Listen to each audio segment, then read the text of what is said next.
Hello and welcome back to the Pitwall Podcast, where this week we're going to be sort of breaking down the Singapore Grand Prix, mostly talking about the news and things surrounding the Singapore Grand Prix, because this race was an absolute snooze fest. Ladies and gentlemen, please welcome to the show once again, Kendra. She is back. Hello. I've talked a lot of crap about Logan since last time you were on the podcast. A lot has happened since. Colapinto is absolutely destroying Logan and making us forget that Logan Sargent ever existed. But he has an IndyCar test coming up. Okay. Yep. Well, you can take Logan out of the sport, but you can't take him out of my heart. Yeah. Yeah. Well, we'll see if he even gets on an IndyCar team. I hope so. All right. So before we get started, be sure to like, subscribe, and follow at the Pitwall Pod. And I'm going to give you a quality in 60, which I honestly should probably spend more time on because it was more interesting than the race. But here we go. All right. Once again, both Saubers were in the back, P20 and P19, with Pierre Gasly right in front, Lance Stroll Lamau right at 17, and Daniel Ricciairdo at 16. Very significant for later. Esteban Ocon made it out in 15th, K-Mag in 14th, Checo back to where he belongs in P13, who got out qualified by both Williams drivers 13 and 12 and 11, barely missing Q3. Carlos Sainz and Charles Leclerc both did not set a time, 10 and 9. So there was that. Yuki P8, Fernando Alonso P7, Nico Hulkenberg in P6, Oscar Piastri P5, George Russell P4. Believe it or not, Lewis Hamilton did start in third, and Max Verstappen second, and Lando Norris took pole to set up this snooze fest. Well, you also have to mention the fact of why the Ferraris DNF'd in Q3. Well, they didn't DNF. They didn't set a time. Why? Technically, it has on here it did not start and did not finish. Remember, we had Sainz go into the wall. I didn't see that, actually. Yeah, we had Sainz go into the wall, causing a red flag. And then Charles, on his one lap that he was able to set a time on, went over track limits and got his time deleted. They did not have a happy Saturday. So I'm just going to kind of talk about the race result in general. We're not going to go team by team this week because I think there's literally only like two real things to talk about. First of all, we had two DNFs. Alex Albon DNF'd for a cooling issue, and K-Mag DNF'd because he got a puncture. But no safety car at this race. No safety car. I miss it. Bernd Mailander should be on LinkedIn right now, open to work, because before he was working part-time, but they've decided that he no longer deserves work. Mercedes threw an absolute freaking bonehead of a strategy, hoping that there would be a safety car and doing soft tires at the beginning, which immediately did not work, and he didn't stay out long enough, and Lewis Hamilton went from third to sixth in this race. Way to go, Mercedes. Way to go. I mean, with this track having such a strong history of safety cars, I mean, they kind of put their eggs all in one basket. They should have done medium hard and left it open like everybody else did. Mm-hmm. I thought maybe it was a good idea at the beginning because I thought there was going to be a lap one crash, but after that, it was literally they were going for the lap one crash scenario where they beat Max Verstappen off the line in the end. Meanwhile, George Russell finished in fourth where he qualified. Mm-hmm. So, like, clearly Mercedes, it's not like Mercedes sucked this weekend. It's their strategy was awful, and the fact that Lewis even got back up to P6, honestly, with what he had to deal with was, I mean, just incredible, honestly. I thought Charles Leclerc once again had one of the best weekends out of anybody in terms of the race. He finished P5 ahead of him. So Ferrari kind of lost a chance here to jump major points on Red Bull, but it is still very close. And I still think that Red Bull is going to end in third in the constructors. Right now, Red Bull has 475 points and Ferrari has 441 points. So that is a 34-point gap. What do you think? Do you think they're going to pull it off? 34 points? I think they have a good chance to, especially with how Checo has performed in this season. Yeah, he got a point this track. Checo finished 10th.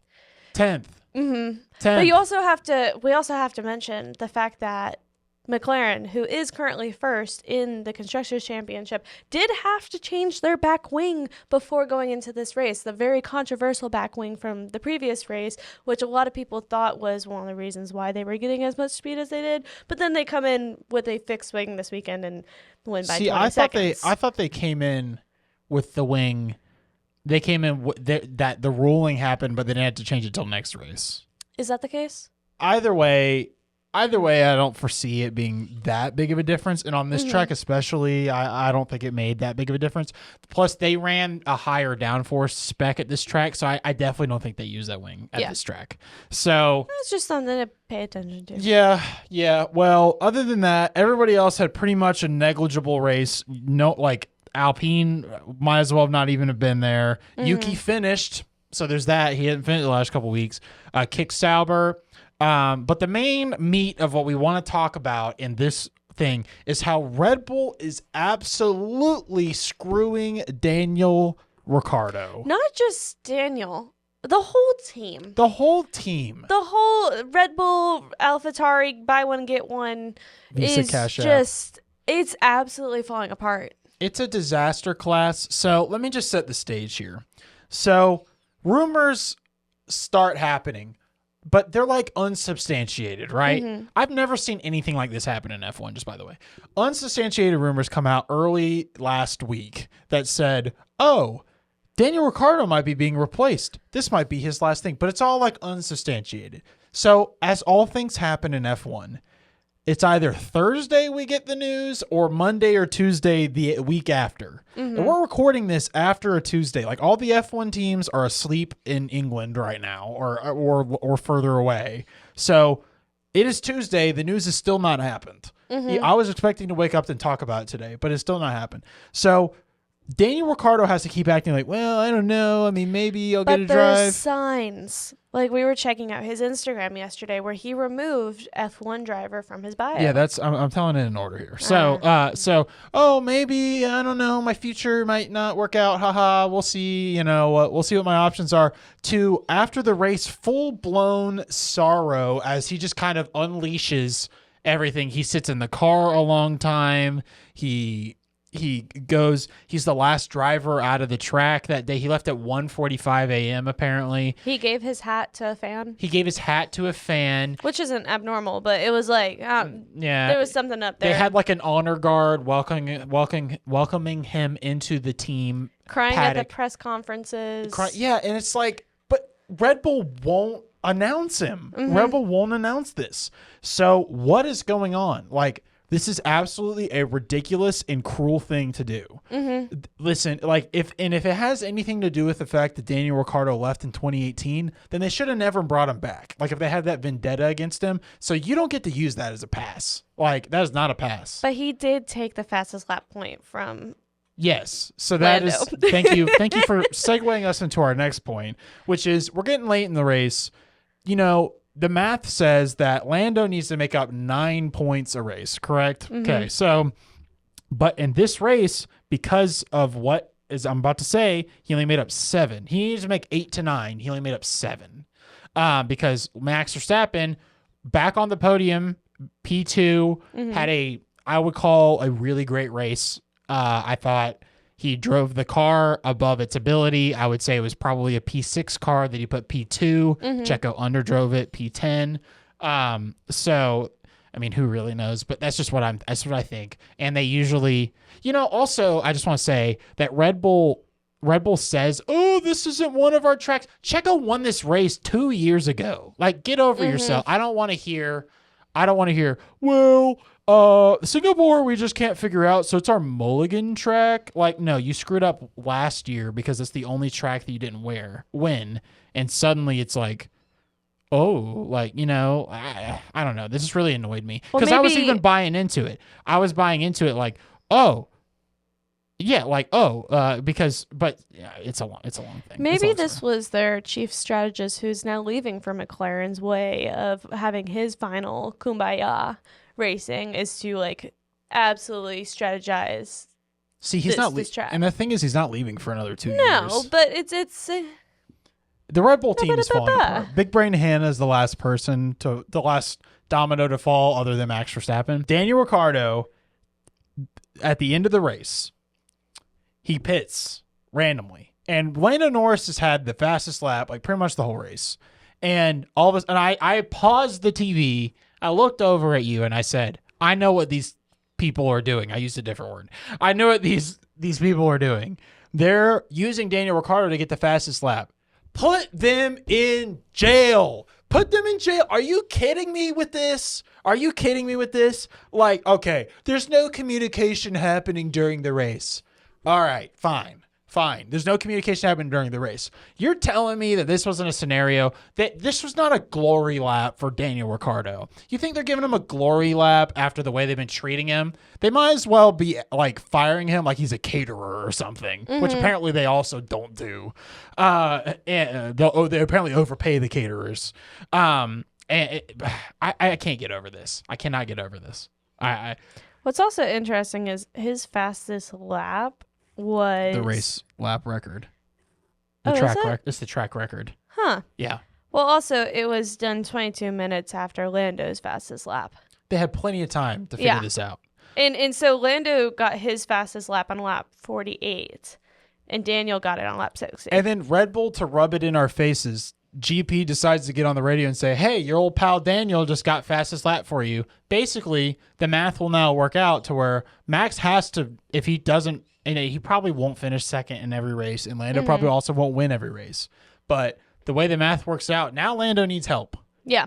So, am I pulling for Lando to win? I don't know. It's complicated. But anyway, you can't. What do you think about this? Like, do you think they should be allowed to just use their other team at will like this? Like no other team on the grid does that. No other team like. You might have a Mercedes engine in the Aston Martin, but you can't radio over to Aston Martin, hey, you got to hold this driver up and, like, help me.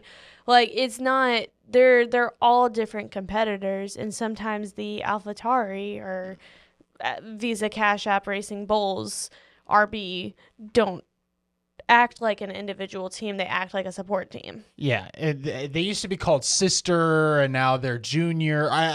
They always switch. No, it used to be Junior, and now it's Sister Team. I'm so over it. Like, just it's so frustrating. Like, it's so frustrating. Like, if anything, all of, like, you would say, all right, it's like, who's the other team that has, like, this level of power is, like, Ferrari and Mercedes, right? The only thing the Mercedes' sub-teams has ever done is hurt Mercedes because freaking Latifi bending it into the wall and costing Lewis the world championship, and then Christian Horner being like, haha, you can have a lifetime supply of Red Bull.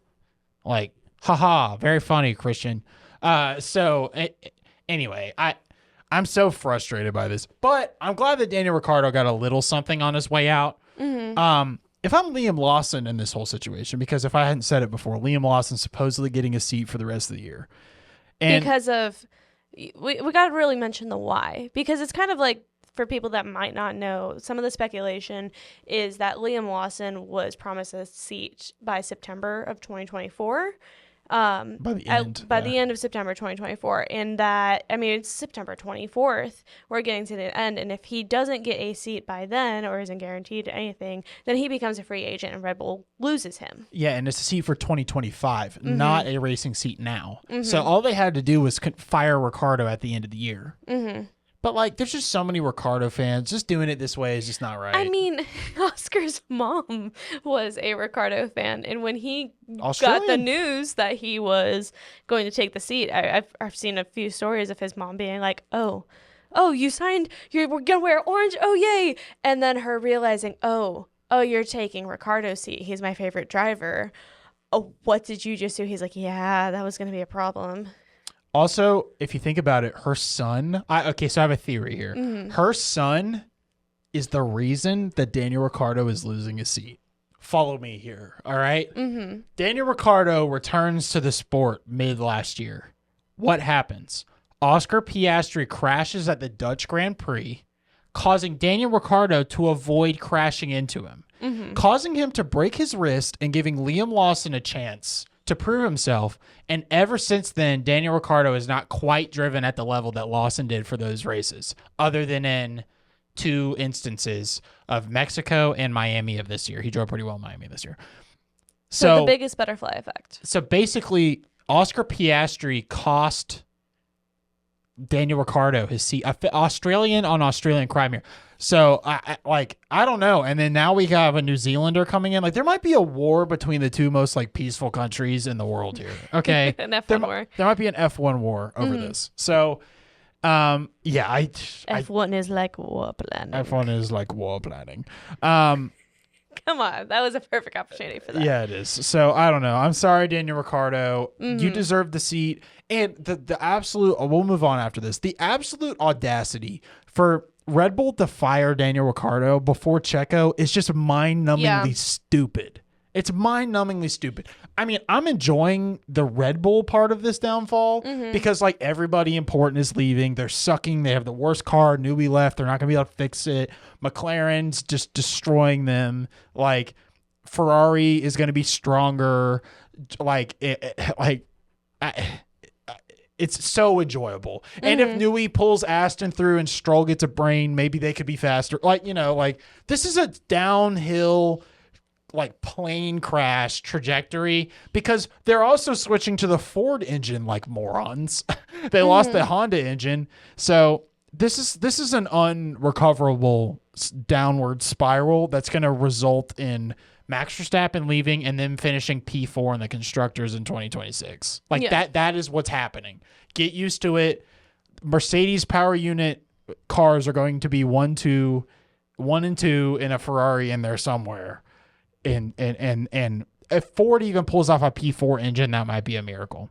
So anyway, I'm very upset about this. So how about you tell us about Max Verstappen, who I actually am on team Max Verstappen this weekend for all the crap that happened with him. So how about you tell about what happened? So it all started on Thursday when they were doing their media day. When they should have announced Daniel Ricciardo is leaving. Sorry, continue. During the news conference, Verstappen actually dropped an F-bomb in regards to talking about the performance of the car. By Friday afternoon, he was summoned to the stewards, who gave him a community service. He has to do something for community service penalty for his language. I think the words were must do something of public interest. Of public interest. But ever since then, F1 has kind of blown up against the FIA. Not like majorly. Like, it's not something huge, but like Max refused to talk in the FIA conferences. Like, after qualifying, he was giving like 1-2 word answers. He made sure to say like, oh, it wasn't towards you, like the host or anything. And then they said, will you answer our questions outside? And he put a big thumbs up. Then he goes and hosts his own press conference Which outside. He also got in trouble about because it was right outside of the FIA room, and an FIA official came up and said, hey, you can't talk to them here. You need to go into the TV pen area if you're going to talk to reporters. He's like, all right, come on, follow me. Let's go. Like, how is that a rule?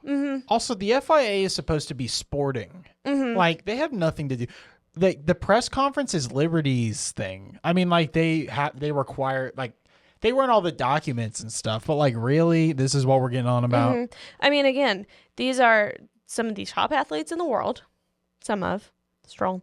Some of the top athletes in the world who are always on a microphone, who always are having a camera shoved into their faces, who are always on a hot mic, and who are running with a lot of adrenaline. Things are going to be said. And who cares? I mean, exactly. Whoa, there's Max F1, has a loudmouth? There's F1 kids for the kids. Yeah. Like, I don't think kids are going to be watching a press conference and they're talking, like, I'm sorry. It's just a little ridiculous. It's completely ridiculous. Who was tuning into that press conference and was like, you know, I liked Max Verstappen, 3-time world champion, asterisk, but oh man, but he said the word, and now I am not watching Formula One anymore. Yeah. If anything, I've talked to a few people outside of us about this and that watch also F1, and they're like, that's kind of one of the draws of it, is it's because it's just kind of so. It's just so out there. Like, it's just drivers being drivers, racing multi-million-dollar worth cars, and just stuff happens. It's ridiculous. And also, it wasn't like it was aimed at anybody. I could understand if it was an F-bomb aimed at somebody to... Like a reporter. Yeah. But it it was talking about the car. Yeah, like the only people that could have been even upset by that was his team for talking bad about the car. Yeah. It wasn't like he said anything bad about the FIA. He didn't say anything about another team. Like, just nothing. Like, it's just, it's and unserious. Then, what was it? It's the FIA president is also saying, like, comparing it with rappers, which a lot of the drivers also don't like. Yeah, Lewis was very upset by this. Like, when Max and Lewis are teaming up on something, like, there's like, okay, this is just wrong. This is like incorrect.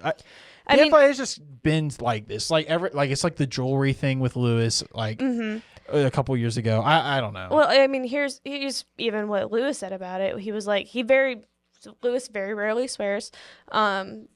Recognizes that we need to be role models to younger generations, but questions in the ways that the issue was raised. It's just it's ridiculous. It's very stereotypical, yada yada. But it's entertaining in the sense of all the drivers disagree.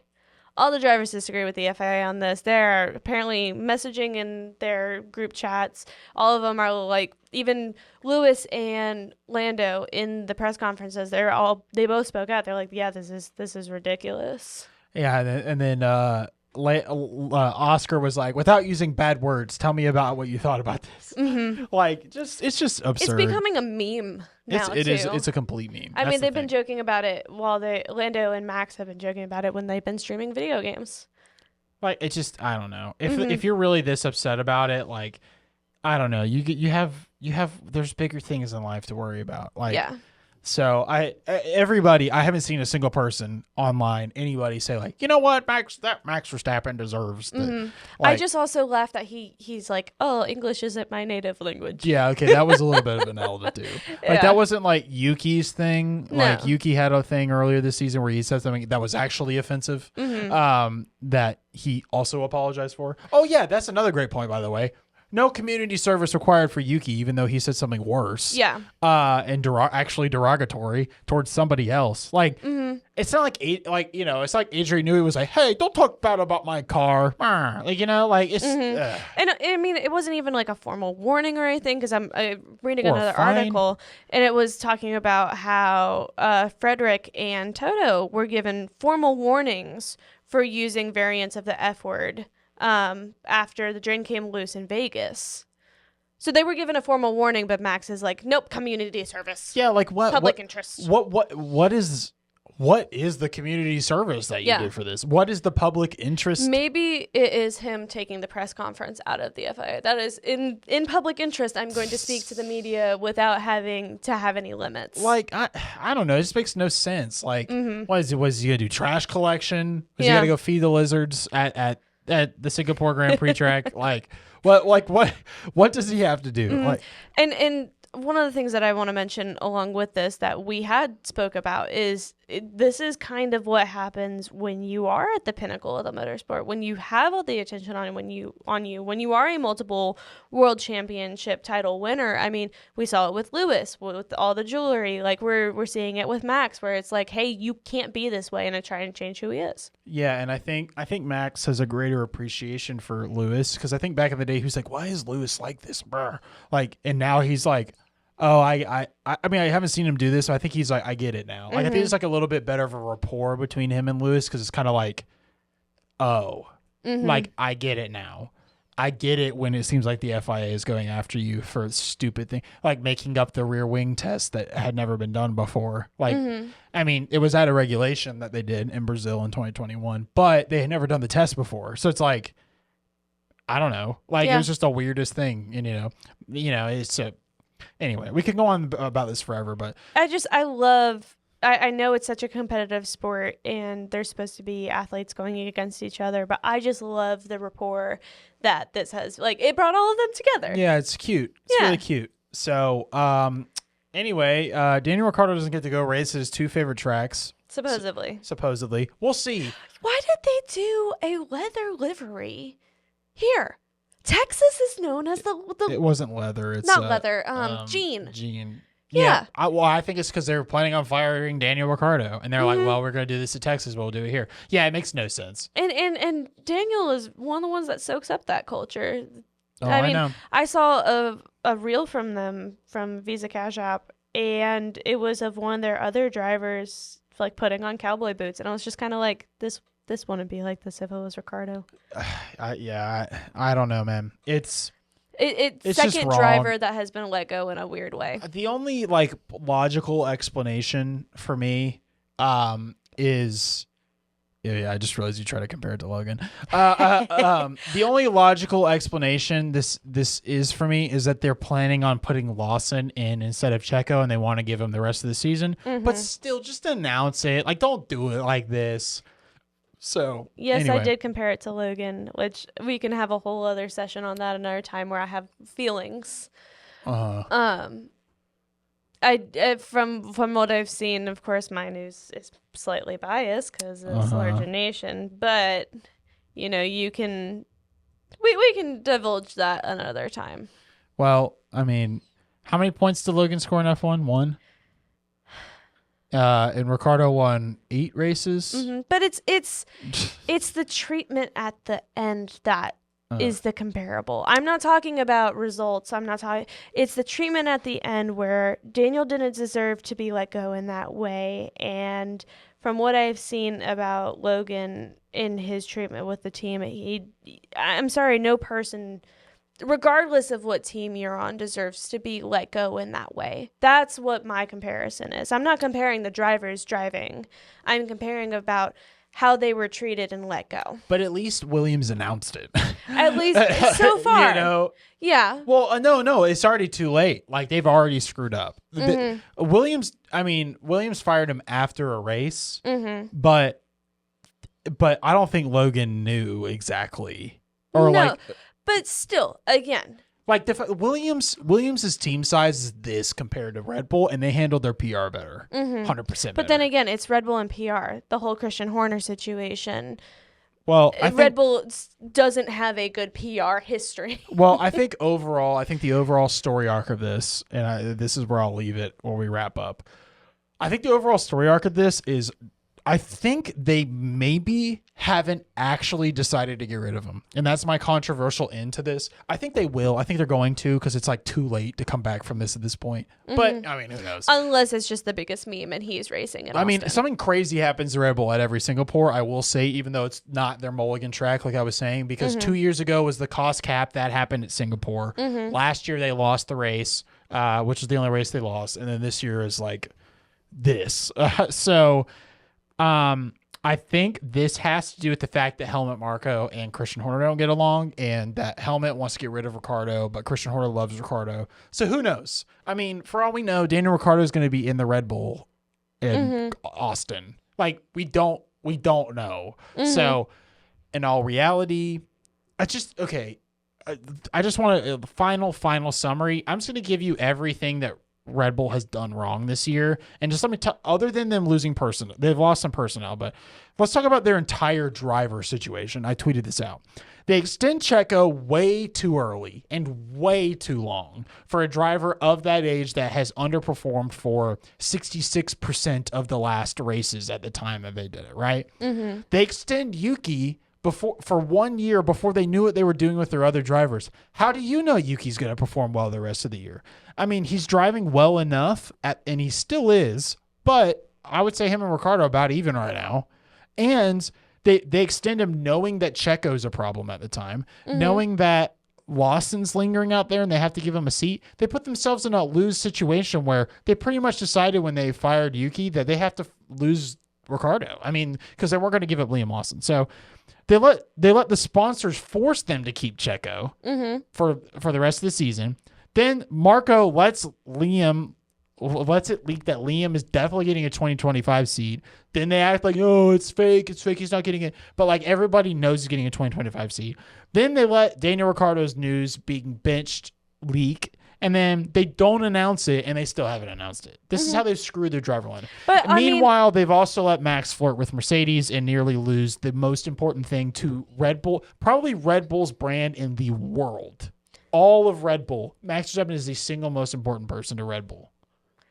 Every employee at all of Red Bull, the drink company, everything, Max Verstappen is the most important person, bar none. Not even the people that make the drink or come up with new formulas. Max Verstappen, because I can make a terrible drink and bottle it with Max's face on it. It's gonna sell. But also, you also have 3 weeks until the next race. It doesn't matter. It doesn't matter. Every news reporter I follow said it was going to happen by Tuesday, which is the day we're recording. This still hasn't. It's ridiculous. So unless he actually races, because at this time he's racing. I mean, they haven't announced it. He's racing. So, yeah. I mean, what are the Coda people doing? They're just sitting around like waiting to put the banner up, like, if I was Coda, I'd sue him over like money for branding. Coda's going to be so interesting. Also, poor track organizers and having to switch around drivers this year. I mean, Behrman's been in and out of 2 different teams. Colapinto. So anyway, if you are going to the Coda Grand Prix, if you hear somebody barking, it's okay. They're just crazy. Oh, you talking about Georgia fans? Uh-huh. Oh, because they'll be there the day after the race? I've heard it's a whole situation already where all of the hotels are already sold out and people are having issues. See, Nick Golden is a planner and has had a hotel before. As soon as they announced this game, I had a hotel room. Ha. But I've heard it's an issue. So good luck if you're going. If you hear barking, they're crazy. Winner and loser for this race. Let's wrap up. Franco Colapinto is my winner for having another great race. He beat Albon, even though Albon DNF'd, but I think he was going to beat him anyway.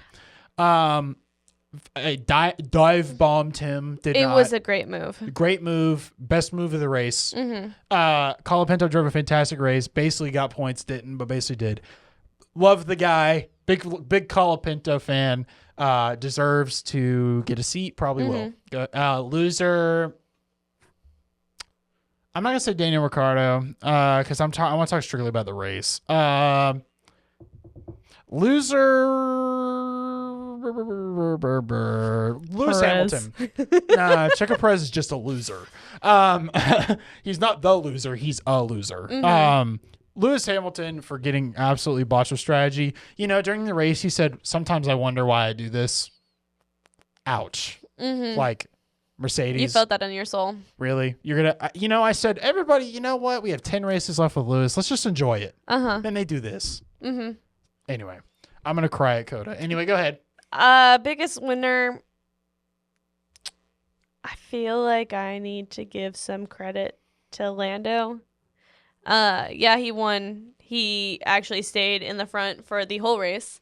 Even when he put his front in a wall. I mean, he almost, and that was a good recovery. Yeah, he had a little bit of errors here and there. Max didn't spin and win. We can't crap. We can't crap on it too hard. No, yeah. Biggest losers is us. We F1 waited. Fans? No, you and me. Oh. We waited all day. The race was on at like 7 o'clock in the morning, and we did not get to watch it until 4 p.m. And it was the biggest. It's my favorite track of the year, and it just didn't deliver. Yeah, so I have to say we are the biggest losers. Honorable mention winner is the people that pay for the gas that go in the safety car because they probably haven't had to fill up in a while. Yeah, saving all that money. I miss the safety car. Me too. It's beautiful, beautifully green or red. Sometimes porcelain looking. Porcelain looking. It's sometimes the porcelain one go into the wall. Yeah, I went into the wall. Yeah, who knows? Maybe it's not even there. It leads the formation lab. Yeah. So, all right, that's it. Be sure to tune in for our predictions for Coda that will happen in a few weeks because F1 decided to schedule this in a super weird way, where there's a triple header, weeks off, double header, like just spread them out. I get they have to have a break between Singapore and this, but yeah. All right, that's it. Subscribe, like, follow at the Pit Wall Pod, and we'll see you on the next one. Bye. Bye.